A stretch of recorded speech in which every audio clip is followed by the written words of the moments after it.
угарный газ не имеет ни цвета, ни запаха, поэтому он очень сильно опасен. Люди не могут его даже обнаружить, что он свои отравляющие воздействия производит на организм. Өрт сөндірушілер кезекті рет тұрғын үй секторында рейд ұйымдастырды. Осы жолы шара Жұмысшы кентінде өтті.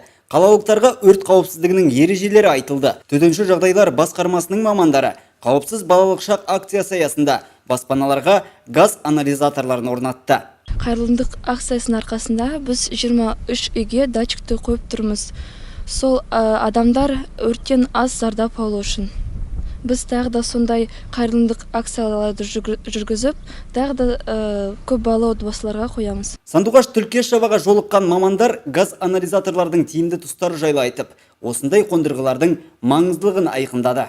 Приборлар қойып отыр, өрт шығу нелер көп. Осындай өртке қарсы не қойып отқандар, прибор қойып отқандарына өте қуаныштымын. Рахмет сіздерге. Рейд барысында мамандар 23 үйге кіріп, газ анализаторларын орнатты. Петропавлда жеке тұрғын үй секторында 10 мың баспана бар. Қызыл жалын көбіне бұл үйлерде тіркеледі. Биыл қалада 183 өрт оқиғасы орын алды. Салдарынан 10 адам көз жұмды. Оның екеуі газдан уланған. Құтқарушылар өрт қауіпсіздігін сақтауға шақырады.